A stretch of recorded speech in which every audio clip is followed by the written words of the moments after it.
I got the batteries in. I think I got everything hooked up. I do still have this air valve. This is for like the trailer brakes. If you got a trailer, I've got to hook those back up too. I believe it goes to this hole here. But I want to see if the truck will start. Find out if I got everything hooked back up the way it's supposed to. And if the truck starts, then we're going to go ahead and fill the coolant with water. So here's first start after batteries.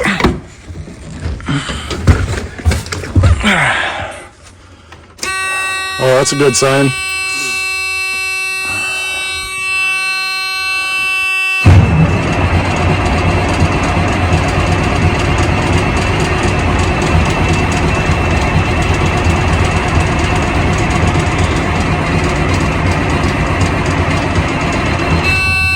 Oh, it turns over, so I think I'll throw that as a win.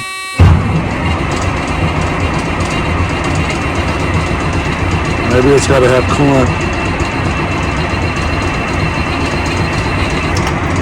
Oh, shit. Oh, whew. That kind of scared me. Didn't stop when I wanted it to there for a second.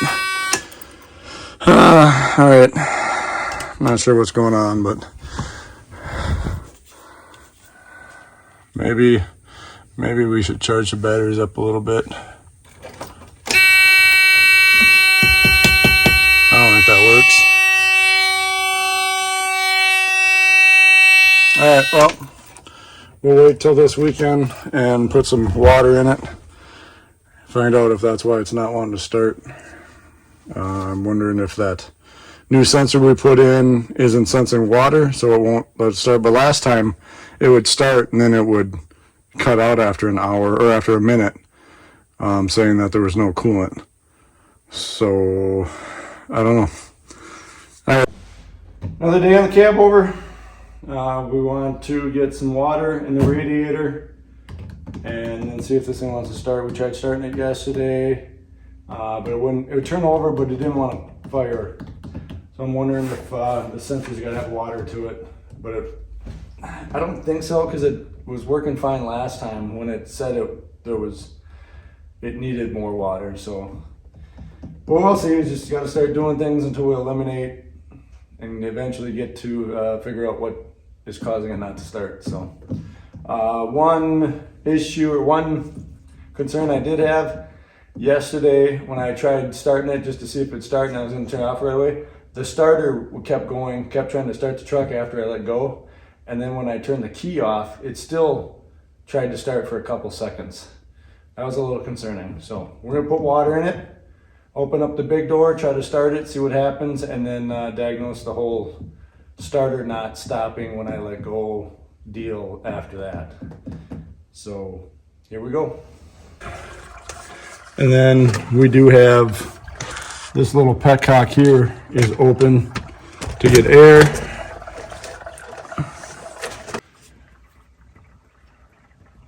I got the linkage here for the shifter is also a concern.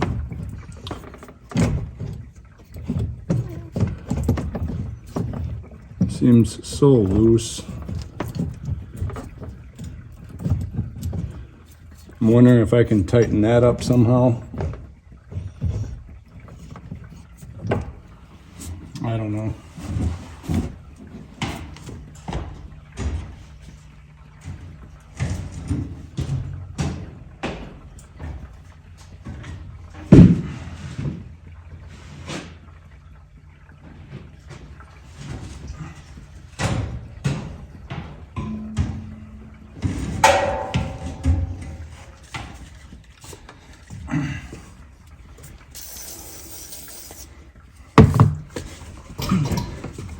I'll throw some WD-40 rust release penetrant spray. I can't imagine it'll hurt. So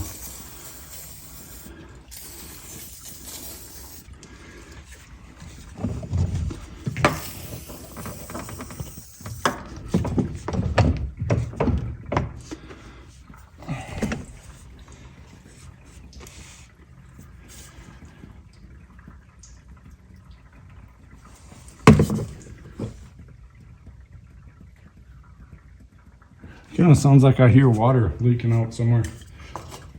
Let's go find out.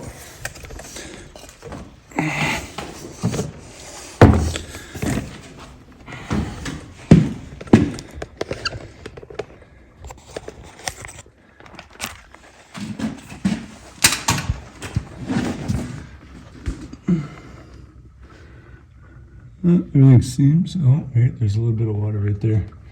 Yep, there's some drippage. Let's look underneath there, better see what's going on.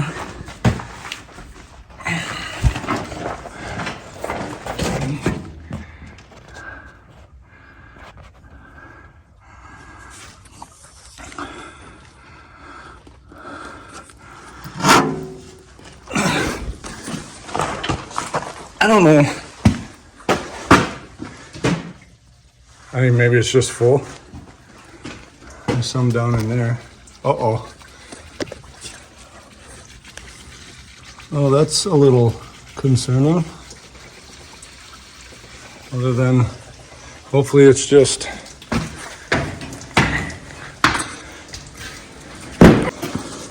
I'm really hoping it's just full and it was overflowing. I don't know why it would come out there though. But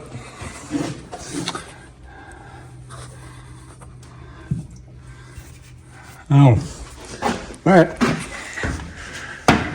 Let's go over here and check out that breather petcock. All right.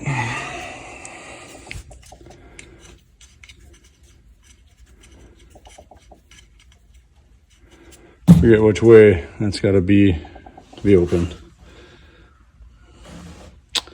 I'm going to take a wrench and take that off. All right. So I called my mechanic. Truck will turn over, but it won't fire. It won't stay running, or it won't run at all. Called my mechanic. He's a Detroit guy. He said with these ECMs, the ECM doesn't have anything to do with the truck or with the starter turning the engine over, but it has everything to do with letting, I'm assuming, the fuel pump and everything turn on and run or whatnot, so it can run and ignite. So I figured the only thing I did was the sensor for the coolant level sensor, and then the wiring on the batteries. So easiest thing to check is the wiring on the batteries. Climbed up here and I'll show you what I found here. So my original thought was, well, maybe I didn't get one of these cleaned up good enough when I put everything back. I didn't like that these new jumpers were not copper plates down here. They're just steel. So I kind of, yeah, I didn't like that. I wish it was copper. But anyhow, I've got this here. This is obviously supposed to go to some clip. Well, you can see what the last guy did. They just had this in here. So I don't know if this is right or not, but with that being a clip there, there's obviously something that's got to clip into that, and then it sits in there. But so this, I'm pretty sure that whoever did this is just trying to jump that. Not sure where this is supposed to go. That's going to be something I'm going to have to talk to my mechanic about. But this here, this, as you can see, looks like it's fine. So nothing's broke there. But when we bring it over here to the bench, my mechanic had suggested, hey, check your continuity between any fuses that you find or whatnot. And so I figured, yeah, I'll need a little practice with that. So this is what I did here.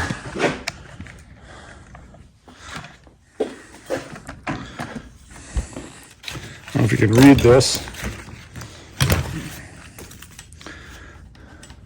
Let's do that. Okay. So I always check. Okay, so that's, I mean, this is an old, a cheap one, so that's the best we're going to get, 0.2. And then when I first came down and I checked it, that's what I did. See, now it's doing it. Before, I was holding it and it wasn't doing anything. So I'm looking at this and okay, I'm just gonna get a new fuse. Oh, I couldn't find a fuse in my box of other fuses. All I got are mini ones. So I was kind of start looking at this more, and I start scratching at it. I'm like, well, maybe it's just dirty, because this is all contact. That's not broke or burnt out. You can normally really tell they burn out either on one of these two sides usually, or sometime on top. But they're pretty easy to see that they burn out. Here, you can see that goes over there just fine. I mean, that's a little harder to see coming across there, but I can see in here that it goes across. So I know it's working fine. I know the fuse is fine. So what I did was I cleaned up this backside where I get some clean metal, and there's some continuity there. So that tells me if I just clean this up, this will be operational again. And I'm thinking, the way my mechanic made it sound, the smaller wires on the battery, these smaller wires, there's two smaller wires here. He said smaller wire is smaller than a pencil. And we got one smaller one here. Those are what go to the ECM. And that's what gets, obviously the truck needs that, the little computer to tell it to ignite and do all its things. So we have one, this goes down, and this one here goes over the positive. So it's coming up, it's getting through this and going down. So before, I'm pretty sure that if I clean this up, put it in there, power will continue through there, go down to the ECM and do what we need to. So that's what we're gonna try.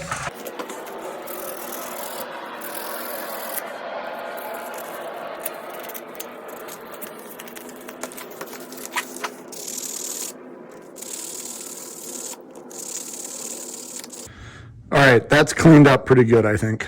Yeah, oh yeah, that should be plenty good. So we'll check our continuity again. Oh yeah, right away. Here, I'll see, get you over here so you can see. That side's good. Oh yeah, all right. I like that. Wish I could somehow clean these out too, but oh, that wasn't good. That kind of,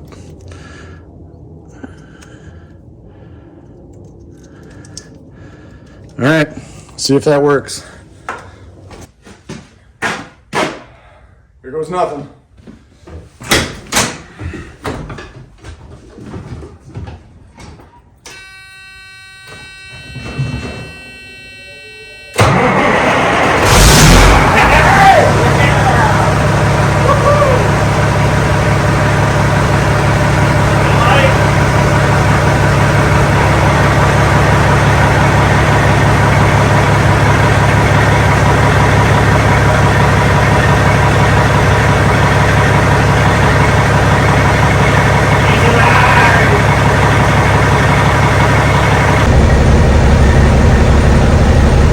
Ooh, it's a little dusty in here, but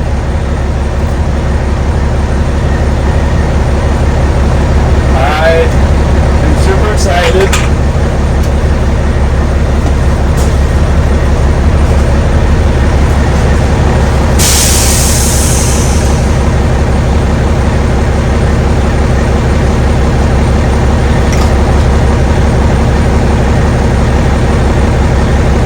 The first addition to the interior.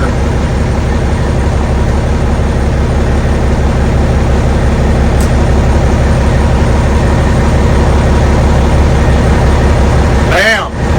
You can't see what it is yet.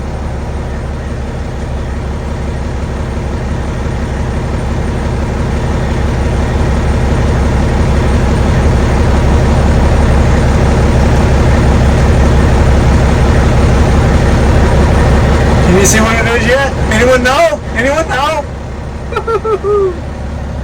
Check this out. That's right. Pretty much what everyone is hoping I was going to do with this truck. That's exactly what I'm doing. Thanks for watching.